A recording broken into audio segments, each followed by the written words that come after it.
हमनी के जोड़ी बा सबसे निराला। हम हवनी देव घर के डमरू वाला। तू ता मिष्ठन खोजबू मलाई।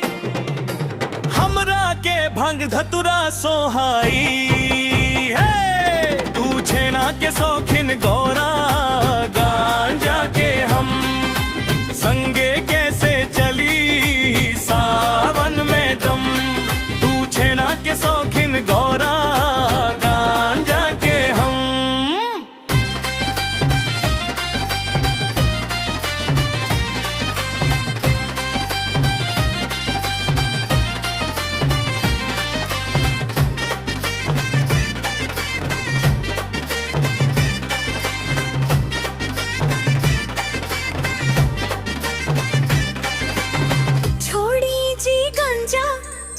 छोड़ दी भंगिया।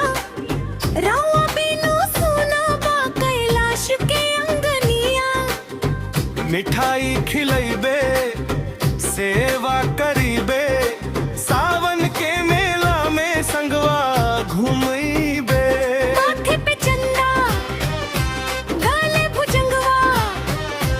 जटा से बहती गंगा के तरंगवा। कांवरिया झूमेला बोल बम गा के।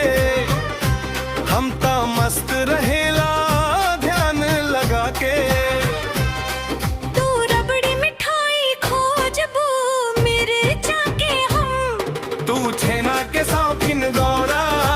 गांजा के हम तू छेना के शौकीन गौरा। गांजा के हम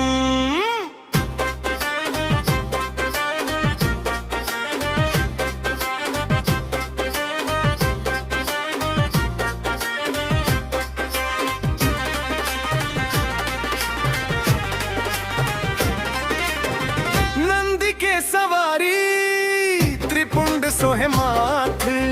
सबके मनोरथ पूरे भोलेनाथ। भक्ति के रंग में रंगल दुनिया सारी। शिव पार्वती के जोड़ी बाभारी। तू पूरी जलेबी खोजबू भंगिया के हम। तू छेना के शौकीन गौरा। गांजा के हम। तू छेना के शौकीन गौरा।